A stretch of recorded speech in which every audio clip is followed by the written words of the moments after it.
बिस्मिल्लाहिर्रहमानिर्रहीम। अस्सलामुअलैकुम नाज़रीन, तमाम तारीफ़ ज़ात पाक की जिसने ये कायनात तख्लीक की और दरूद सलाम आखिरुज़्ज़मान नबी हज़रत मोहम्मद सल्लल्लाहु अलैहि वसल्लम की ज़ात पाक पर जिनकी वजह से ये कायनात तख्लीक की गई। नाज़रीन, आज की वीडियो में हम बात करेंगे सबसे पहले अल्लामा साद हुसैन रिज़वी साहब का इस्लामाबाद की तरफ लॉन्ग मार्च का इशारा और इसके बाद डिप्टी कमिश्नर जिसने धांधली के हवाले से इल्ज़ामात लगाए उनका ताल्लुक किससे है, कहाँ से है, ये भी पूरी की पूरी इन्फॉर्मेशन जो है वो आप लोगों के साथ इस वीडियो में शेयर होगी। आपने इसको मिस नहीं करना, आपने इसको समझना है। और रात के 12 बजे जो डीआर थे, यानी जैसे डिप्टी कमिश्नर के नीचे काम करने वाले ऑफिसर्स थे, उनसे कॉन्फ्रेंस करवाएगी। उनकी आपने शक्लें भी देखनी है, यहाँ पर मैं वो आपको शक्लें भी उनकी दिखाऊंगा और जो उन्होंने बातें की हैं वो भी यहाँ पर शेयर करेंगे। और इसके साथ साथ नईम चट्टा साहब के वाले से और ये अली चट्टा साहब जो डिप्टी कमिश्नर था, इनका आपस में क्या ताल्लुक है ये भी आप लोगों के साथ शेयर होगा। अगर चैनल पर नए हैं तो इसको लाजमी सब्सक्राइब करें, वीडियो को शेयर करें और कमेंट्स करें। जितने भी बहन भाई देख रहे हैं ये आपसे रिक्वेस्ट है। तो चलते हैं नाज़रीन सबसे पहले अपने टॉपिक की तरफ कि डिप्टी कमिश्नर साहब का जो ताल्लुक है वो किससे है और कहाँ से है। और इसके साथ साथ उन्होंने कल जो इल्ज़ामात लगाए, इल्ज़ामात नहीं हकीकत थी कि इलेक्शन के अंदर धांधली हुई है और इस धांधली के ऊपर मेरा जो ज़मीर है वो जाग गया है। पाकिस्तान के अंदर बाज़ लोगों का जो ज़मीर है वो जब वक्त गुजर जाता है, जिस तरह से मौलाना फजलुर रहमान साहब का ज़मीर अब जागा है कि तहरीक अदम एतमाद के पीछे जनरल बाजवा साहब थे। अगर इनका ज़मीर उस वक्त जागता जब वो आर्मी चीफ होते, उनकी रिटायरमेंट के 1.5 साल बाद इनका ज़मीर जागा है, तो इस तरह से भी ज़मीर नहीं जाग रहा। लेकिन इस शख्स का जो ज़मीर जागा है वो आइन मौके के ऊपर जागा है और ऐसा समझ लें कि जो इस तरह से जागा है इसने हलचल मचा दी। तो सबसे पहले नाज़रीन हम नईम चट्टा साहब और अली चट्टा साहब के वाले से, यानी ये आपस में इनका क्या ताल्लुक है। एक बात आपको क्लैरिटी, यानी जब नईम चट्टा साहब का नाम आता है फिर अली साहब का नाम आता है तो ऐसे महसूस होता है कि जैसे ये कोई रिश्तेदार। ये देखिए कि ये आपस में इनकी जो कौमियत है वो एक जैसे सेम टू सेम, यानी ये कौम के एतबार से ये एक सेम है, लेकिन इनकी आपस में कोई जिस तरह से रिश्तेदार होते वो नहीं है। तो चलते नाज़रीन,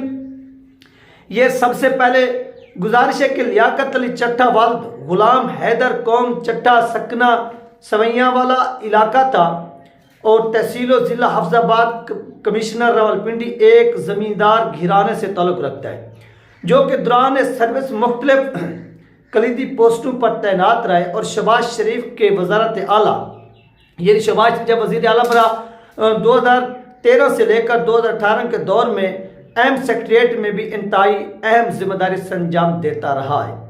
दौरान तैनाती लियाकत अली चट्टा शरीफ फैमिली का ख़ास आदमी बन गया, खसूसन हमजा शहबाज का दस्ते रास्त जो था वो माना जाना था।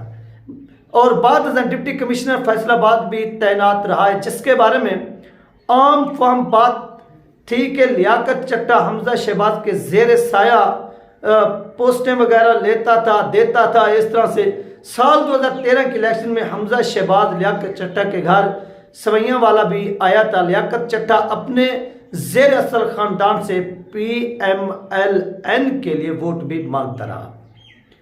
अब बहुत से लोग जिस तरह से इसको दिमागी मरीज कह रहे थे, तो इस दिमागी मरीज के साथ जिन जिन का ताल्लुक है वो सामने आ रहा है। लियाकत अली चट्टा के बहनोई और चचाजाद भाई बशारत अली चट्टा सवैया वाला का चेयरमैन यूनियन काउंसिल रहा है, जो PLM यानी ये PMLN से वाबस्ता है, जबकि एक बहनोई शुएब हयात तारड़ सकना अमराद कला साबिक नाज़िम यूनियन काउंसिल और साबिक का MPA मामून जाफिर तारड़ का करीबी दोस्त और इस्तेकाम पाकिस्तान पार्टी से ये वाबस्ता है। इनके तीसरे बहनोई का नाम है नसरुल्लाह खान चट्टा, इंस्पेक्टर पुलिस ज़िला लाहौर है। चौथा मोहम्मद जमान चट्टा सकना, ये भी एक जिम्मेदार है इस तरह से। अच्छा, नेक्स्ट नाज़रीन, लियाकत अली चट्टा ज़्यादातर लाहौर रहमान गार्डन वाली रिहाइश में ही रहता है।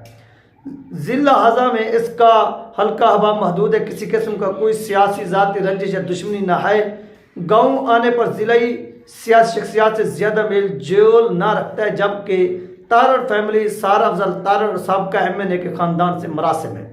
दौरान सर्विस लियाकत अली चट्टा का कोई करप्शन या माली बेज़ाब्त के स्कैंडल सरदस्त मालूम ना हुआ है। लियाकत अली चट्टा जिस्मानी तौर पर मजबूत आदमी है, जहनी और जिस्मानी तौर पर। जिस तरह से इनके ऊपर जो एलिगेशन लगाए गए कि ये जहनी मरीज है या ये है या वो है। और इसके बाद नाज़रीन फैमिली बैकग्राउंड इनका क्या क्या है। नाम, वल्दियत, कौमियत, सकूनियत। लियाकत अली वाद गुलाम हैदर, कौम चट्टा सकना इनका जो है वो समिया वाला है। इलाका थाना नेक तारड़ तहसील हाफजाबाद से इनका तल्लुक है। जैदाद गाँव में इनकी जो ज़मीन है वो 24 एकड़ ज़राई ज़मीन, मकान और वालिद चचा की ये मुश्तरका। इस तरह से बच्चे इनके 2 बेटे हैं। एक का नाम अमार लियाकत जिसकी शादी रहमान गार्डन लाहौर के मालिक की बेटी से हुई है, और दूसरा नौमीर लियाकत जो इंग्लैंड में मुकीम है। इनके जो भाई हैं वो 3 भाई हैं। नंबर 1 एक का नाम है लियाकत अली खुद हो गए, यानी ये 3 भाई हैं, और दूसरे का नाम है इजाज अहमद जो दुबई में ट्रांसपोर्ट का कारोबार करता है, और तीसरे का नाम है सजाद अली फैसलाबाद में धागा सूत्र वगैरह का काम करते हैं। बहनें 4 नाज़रीन इनकी बहनें शादीशुदा। नंबर 1 बशारत अली चट्टा साबका नाज़िम यूनियन काउंसिल सवैया वाला।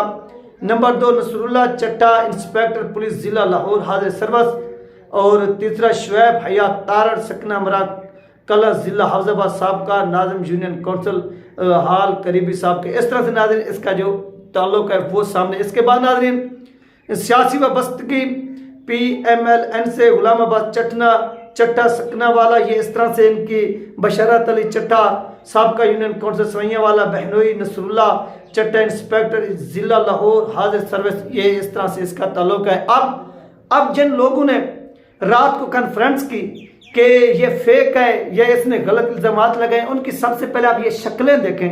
आप शक्लें देखकर हैरान हो रहे होंगे। इनकी शक्लें बता रही हैं कि ये झूठ बोल रहे, और इन्होंने कहा कि धांधली नहीं हुई है। इन लोगों को शर्म आनी चाहिए कि धांधली तो हुई है।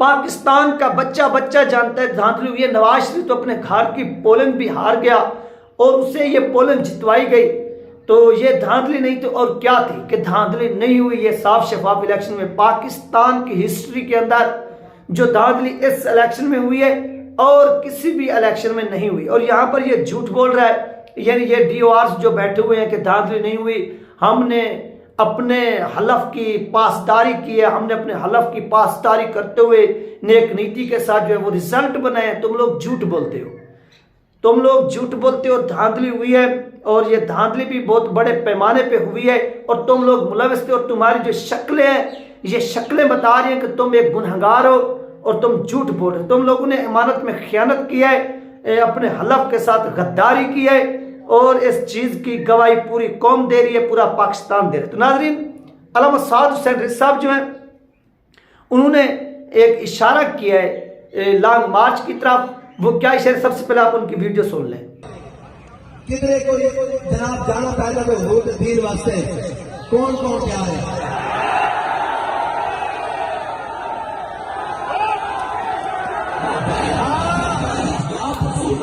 अब ताज उछाले जाएंगे, अब तख्त गिराए जाएंगे, इंशाअल्लाह हुजूर का दीन तख्त पर लाया जाएगा।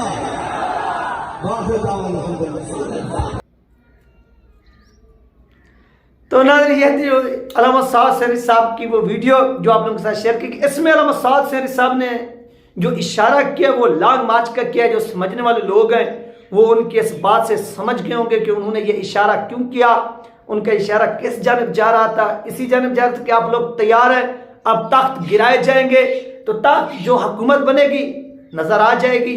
तो अपना हक लेने के लिए TLP आफ्टर अल्लामा साद हुसैन रिज़वी जिस तरह लोगों को मोबिलाइज कर रहे हैं, उभार रहे हैं, जगह जगह जा रहे हैं सिटीज एरिया में, इसके बाद वो लॉन्ग मार्च करने का इरादा रखते हैं। लेकिन ये कब होगा, किस टाइम होगा, ये चीज़ें अभी आना बाकी है। ये मेरी बात आप जहन में रख लें। जितने भी मुझे बाकायदा देखते हैं कि मैं भी हो सकता है इस वीडियो के जरिए अल्लामा साद हुसैन रिज़वी साहब ने इशारा दिया है कि वो लॉन्ग मार्च कर सकते हैं। अब वो कब होगा, किस टाइम होगा, ये मालूम नहीं, लेकिन हो सकता है। इस वीडियो से हम ये नतीजा निकाल सकते हैं। और इसके बाद नाज़रीन ईमान तहर साहिबा ने भी मीडिया कॉन्फ्रेंस की अटक के अंदर जिस तरह से अल्लामा साद सेंधी साहब की भी नशिस्त थी, उनकी भी थी, और धांधली हुई, और धांधली में वो नशिस्तें भी लपेटी गई हैं, तो उन्होंने भी ये कहा है कि डिप्टी कमिश्नर ने बिल्कुल ठीक कहा है और ये हमारे साथ धांधली हुई है। ये थी नाज़रीन अपडेट जो आप लोगों के साथ शेयर की गई है। अपना ख्याल रखिएगा, मुझे दो में याद रखिएगा। मिलते हैं नेक्स्ट वीडियो में। अल्लाह।